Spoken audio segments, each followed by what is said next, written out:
Good afternoon. This is Bob Brooks, host of the Prudent Money Radio Show. I want to talk a little bit about who I had on the program today. If you regularly listen to this podcast and or the radio program, you'll know that Dan Pilla, who is an IRS expert, is on the program once a month. And as the Associated Press said about one of his books, no one, probably the only person who knows more about the IRS than Dan Pilla is the commissioner himself, something like that. You get the idea. He knows a lot about it. He's talking today about the fair tax, which is a tax that is a taxing system that is in front of the House. I think it's the House Representatives right now, and they've submitted this many times in the past. It's the chances of getting it passed are probably not very good, except the fact that you've got President Trump and the things that he's accomplishing and trying to do in Washington. So basically, the income tax system would be replaced by a national sales tax. And it's quite an interesting concept and one that makes a lot more sense than our current one. But he talks a lot about that and what are the pros and cons of that. And so you can catch him on the program today. Hey, if you got a question for me or you need second opinion, or you would just like to talk a little bit about financial planning, if you need to get a hold of me, if I can do something for you, just go to info@prudentmoney.com. Send us an email. We'll get you squared away. Hope you enjoy the program. This is Bible School Radio, KDKR, Decatur, Dallas, Fort Worth, KYJC, Commerce, and KMWC, Bethany. Portions of KDKR programming do not necessarily reflect the views of this station, its management, or staff. Prudent Money with Bob Brooks is sponsored by the Prudent Money Foundation on 91.3. Well, the newest tax act that could replace the current income tax. Today we're going to take a look. Stay tuned for Prudent Money.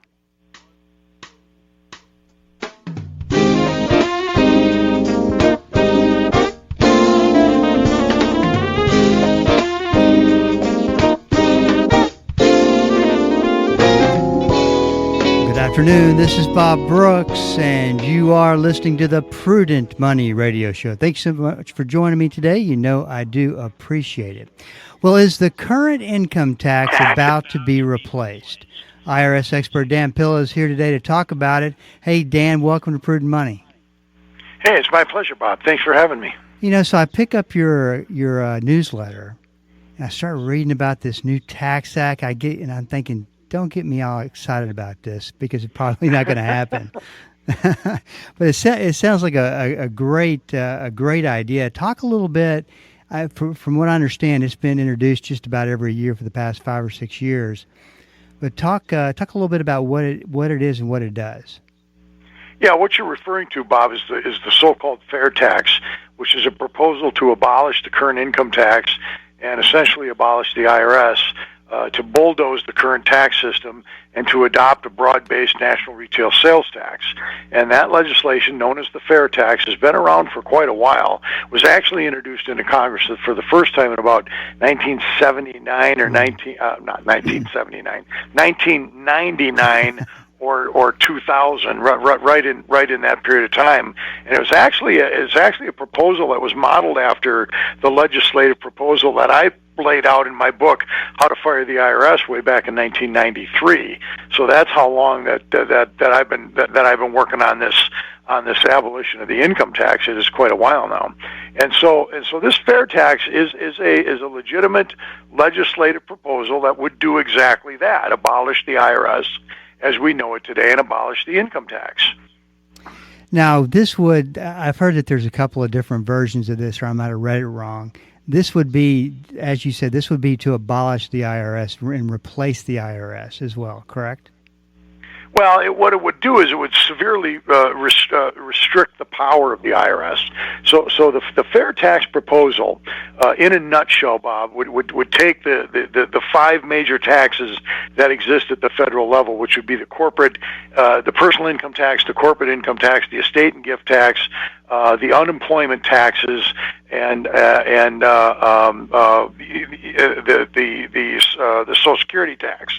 All right, not the benefit program. I'm not talking about the benefit program now. I'm talking about the tax system that funds it. Okay, so those are the 5 taxes, key major taxes that exist at the federal level. And what the fair tax would do is repeal all of them and replace them with one broad-based national retail sales tax on consumption goods and services assessed at the point of purchase. Now, if you abolish the income tax, personal and corporate income tax, and all the payroll taxes, that would be the Social Security tax and the unemployment tax. You abolish all of that, and you need a tiny fraction of a federal enforcement agency to administer that new system, because what it would do is it would, and again, this is patterned exactly after the model that I laid out in my book, How to Fire the IRS, way back when. Is you take the national sales tax and you collect it piggyback with the state sales taxes. There's about 45 of the 50 states in the union already have a state sales tax in place. Texas, of course, is one of them. And so what you would do is you would just require the states to collect the federal tax, piggyback with their own state tax, and that then would substantially eliminate the need for the IRS. I mean, let's keep in mind, Bob, there's only 50 states in the union, right? Right. And so if those 50 states are the ones responsible to collect the sales tax and pay it over to the IRS, pay it over to the federal government, as far as the federal government is concerned, there's only 50 collection points. The 50 different states in the country would be the collection points. Right now, the personal income tax, or I should say the income tax generally at the federal level, has about 270 million different collection points, right? That's the number of business and personal tax returns that are filed in the country. Roughly 165 million individual returns and another roughly 110 million business tax returns. So those are the collection points, all right? So it is remarkably more efficient to collect a tax from 50 different collection points than it is from 275 million collection points. So give us an example. I mean, if you buy a car, you're going to pay this tax on the car. If you buy a house, you're going to pay the tax on the house. Is that correct? Yeah, that's essentially right. I mean, it's a one-time tax. It's not a tax that follows each item through the marketplace every time it's sold in the used marketplace. But yeah, when first-time purchases, there would be a sales tax, and that again is broad based on consumption goods and services. So is that so you said that's taken out at the point of sale? Right, at the point of sale, exactly right. Yep. How do you get at the final point of sale, and so business to business transactions would not be taxed. Right. Transactions on business acquisitions. Let me rephrase that and say business inputs. All right, the inputs that are necessary for a business to produce its final product, they would not. Those items would not be taxed, and so it would be just one comprehensive tax at the point of purchase. You know, people cringe when they say, "Well, you're going to tax housing. How can you possibly tax housing?" Well, housing is taxed right now. You take the state of Minnesota just as an example. And when that builder goes out and buys all of the products that he needs to build the house, there's a sales tax on all of those products. Mm-hmm. That's built into the purchase price of the home. So there's already a sales tax on the home, and that is reflected in the ultimate price of the home. So it's just not any different. So let's talk a little bit about Trump being president, and he's making a big point of clearing everything out. It's already, from what I understand, pointed to the IRS.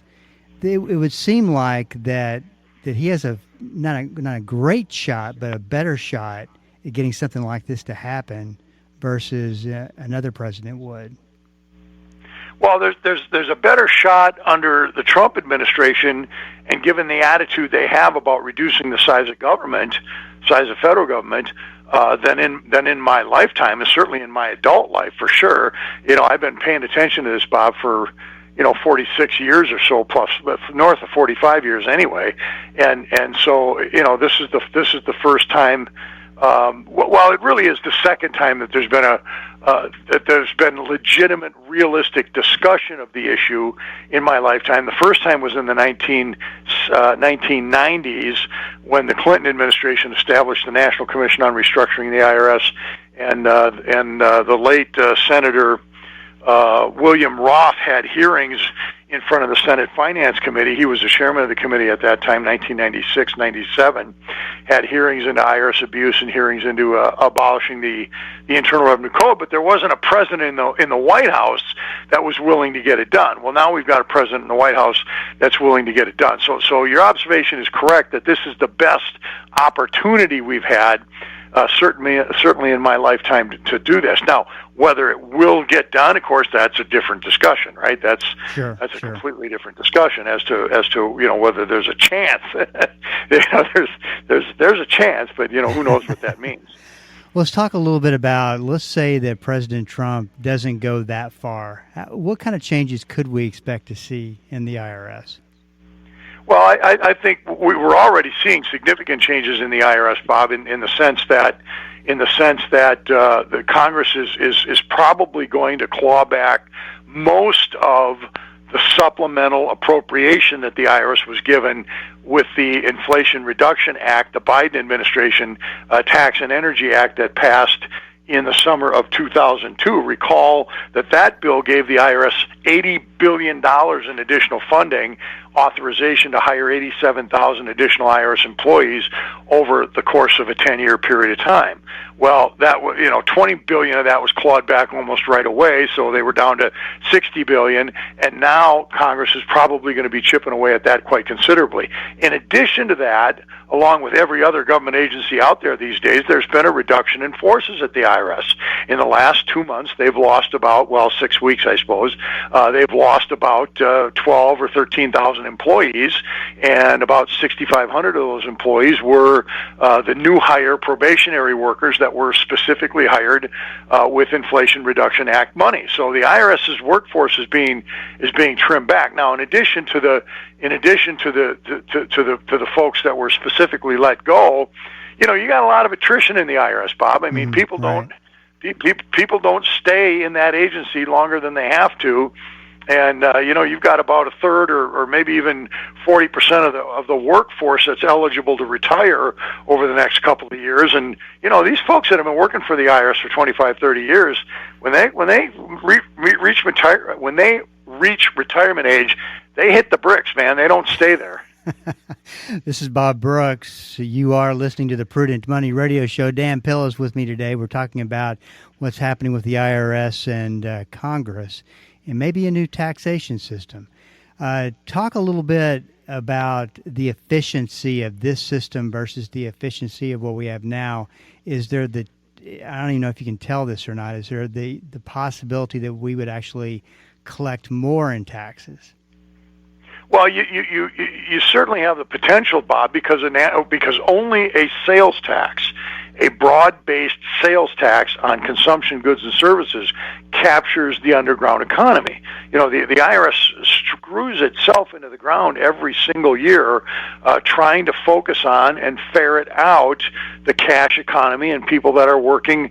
The backyard mechanic, the guy working out of his basement or living room, and working for cash and working off the books, and that's the IRS claims that that's a huge problem, and there's no question that there's a lot of that going on. That's undeniable. Well, the income tax can't capture that. The only way to capture 100% of the income that is transacted in the marketplace is to quite literally have an IRS agent in everybody's home or office. Well, as much as the IRS might like to do that, that is not feasible. That's not going to happen. All right, even in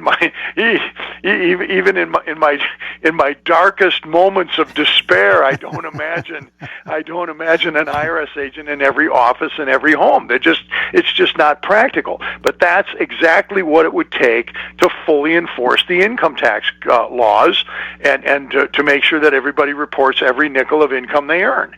Let's just think about this, Bob. You walk down the street tomorrow and you see $20 bill laying on the street and you pick that $20 bill up and put it in your pocket, that's taxable income, man. You got to put that on your tax return. People aren't doing that. But when you take that same $20 you found on the street and you go over to the the hardware store and you buy yourself some nuts and bolts and nails, well, guess what? You're paying a sales tax on it, and so that portion of the economy that otherwise would slip through the taxation net would be captured. And of course, I'm using an example of a stupid $20 bill on the street. But what about all the illegal income that's being generated through drugs and so forth that people are so concerned about? Well, those people spend money, and they spend money on expensive things, and those expensive things would carry a sales tax along with it too, Bob. And so you'd capture a significant portion of that, which you're never going to get in an income tax-based system. So let's do a comparison between the national sales tax versus a flat tax system. What would be the pros and cons there? Well, the flat tax is still an income tax. I mean, ultimately, you still have to have people reporting their income, and when the base of the tax system is income driven, you've got the problem of not capturing all of the income that's generated in the marketplace, right? It's just for the same reasons we just talked about here. You've got the problem of unreported income that's slipping through. You also have the problem of the definition of income. Well, does this count? Does that count? What if it's income from here? What if it's income from there? And you've got all these exemptions and exclusions that are in the Internal Revenue Code that create a great deal of confusion. So you have that problem. All right, that's first and foremost. Secondly, you still have the enforcement problem, right? You still got millions of people every year that can't pay the income tax. They file their tax returns and they report their income accurately, but they can't pay the tax that's owed. And so now these folks are subject to tax law enforcement, wage levies, bank levies, property seizures, tax liens, and so on. None of that goes away under an income tax system. All right? The other problem you got with an income tax system is probably the biggest problem, or certainly a large problem, and that is employer compliance with the income tax. About 3 out of every $5 collected by the IRS, Bob, is not collected by the IRS. 3 out of every $5 is collected by employers through wage withholding, and they have the affirmative duty to pay that money into the IRS through the employment tax deposit system, and then they got to file all their employment tax returns and so on. And so they're the ones that are bearing the burden of the tax collection duties in the United States for the large part. The IRS brags about being efficient. They say, for every $100 of money appropriated to the IRS, or for every 50 cents of money appropriated to the IRS, we collect $100 of tax. Well, no, they don't.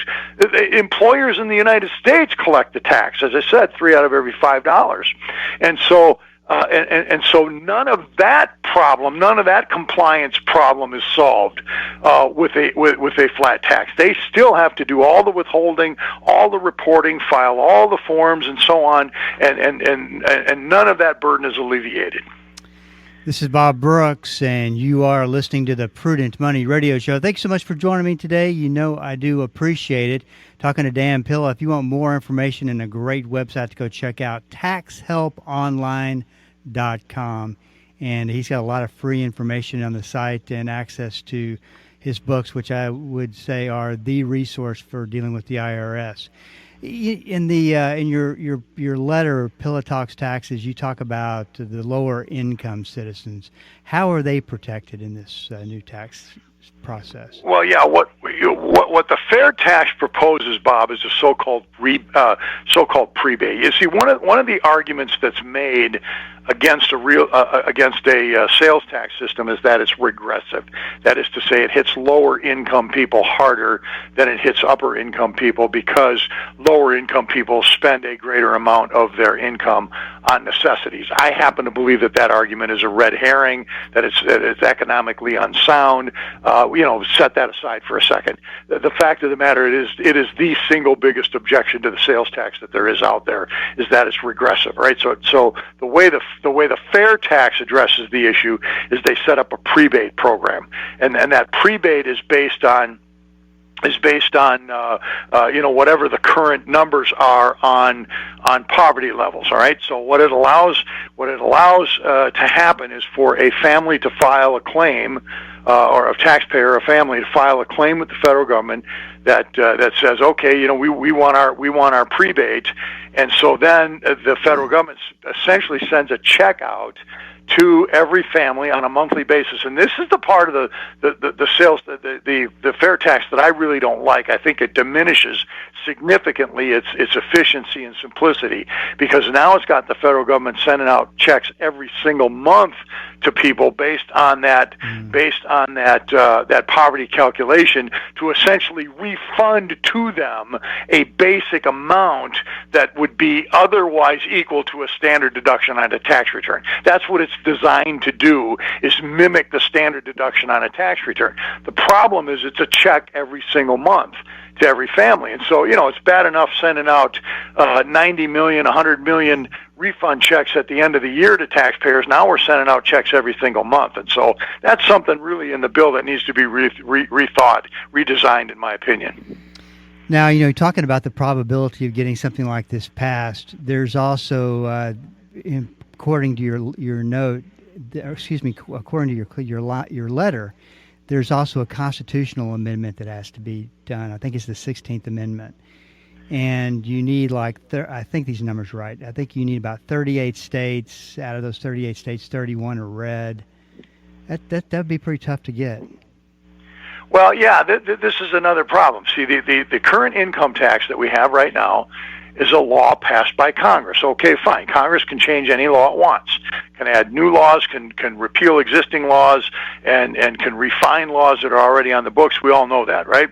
But the income tax specifically grows out of the 16th Amendment. You're correct, which was ratified in 1913. That's where it came from. That's where it has its roots. So just because this Congress abolishes the income tax doesn't mean a future Congress couldn't reinstate it again if the 16th Amendment is not repealed. So what the fair tax requires is that the 16th Amendment be repealed within a stated period of time, and if it's not, then the existing income tax law just comes right back into being again. So it is true, Bob. It is a problem that in order to drive a stake through the heart of this beast, you got to pull the 16th Amendment out by the roots, no doubt about it. That's okay. Very well. I don't have anything for you there. That's very well said. So, any type of fraud that could occur? I mean, obviously, the answer would probably be yes. But have you thought through that? Well, of course, the answer is yes. There's always a potential for fraud in any kind of system, no question about that. But here's the reality, and this research is confirmed by state departments of revenue across the country that have. And as I said, there's 45 of the 50 states have a sales tax. The incidence of sales tax fraud is much less significant than the incidence of income tax fraud. And the reason for that is income tax fraud is much more easily carried out. If somebody hands you $10,000 in cash to fix this or do that or buy something from you, it's pretty easy to just put it in your pocket and just keep your mouth shut and not say anything. In other words, it only takes one person to engage in income tax fraud. Now, when we're talking about sales tax fraud, it takes two people, right? It takes the buyer that's willing to somehow induce the seller to sell the product for less money than they might otherwise sell it if it's sold for cash, and that would allow the buyer to avoid the sales tax and the seller to avoid the reporting responsibilities. But now you got two people involved in the fraudulent transaction.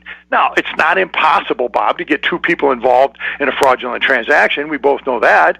But the fact of the matter is it's much less likely because, generally speaking, there's nothing in it for the retailer, right, the seller of the product, to avoid the tax, because all they're doing is collecting the tax from the purchaser and paying it over to the state, which they have to do in every other transaction anyway. So there's really not that much to be gained by a seller. The gain is potential to the buyer, but the buyer's got to induce the seller to participate in fraud, and that is much less likely to occur, and in fact does occur much less in a sales tax environment than an income tax environment. Let's talk a little bit about the CPA community. Something like majorly drastic has changed like this. What does this do to the CPA community? Because a lot of CPAs are making their income and revenue by fixing things and following the laws of the IRS. I mean, which is their job. Well, the need of businesses to engage CPAs, Bob, is never going to go away. CPAs had jobs long before there was an income tax, and they'll have jobs long after there's an income tax, in my opinion. There's all kinds of cost accounting and business organization and business reports that need to be made, and businesses need to comply with the state sales tax laws, right? So you're still going to need accountants for that purpose. That job's not going away. Let's switch gears here, and we got about a minute and a half left. I wanted to get your input on something that someone had asked. I sent a question in about a letter of explanation. You're filing your taxes. You have something unusual that happens, and you've always given this great advice. Take care of it from the very beginning. Send a letter that states the exact details of what the IRS is going to find, and then go ahead and explain it. And my first thought is that although a great idea, there's a little bit of an element of fear of doing that. Well, there's fear and ignorance both, Bob. People don't know what to do, and they're afraid to engage the IRS, and most people's tendency is to hide from the IRS, which is exactly the wrong thing to do. But you're exactly correct. If there is a compliance problem, if you're delinquent with the filing of a tax return or the payment of taxes, you got to explain that to the IRS on the front end. People don't realize that all of the penalties that are in the tax code can be canceled, particularly the delinquency penalties, if you can demonstrate that you acted based on reasonable cause and based on good faith actions. In other words, there's some good faith reason why you couldn't comply, and if you lay that out in detail, you will avoid the penalties. And so that requires a detailed letter of explanation that clearly sets forth what those circumstances were and allows the IRS to come to the conclusion that you did act in good faith and you didn't deliberately disregard your responsibilities. Dan, great information. Once again, taxhelponline.com is the site. Go check it out. Dan, talk to you next month. All right, look forward to it, Bob. Have a good week. This is Bob Brooks. You got a question for me, please go to the website at prudentmoney.com and send it in, because we are all out of time. Till we do meet again next time. Keep the faith and have a great rest of the day. That's all the time we have for today. Questions or comments for Bob, or to find out more great information like what you've just heard, visit www.prudentmoney.com. Be sure to join Bob Brooks again for the next edition of Prudent Money.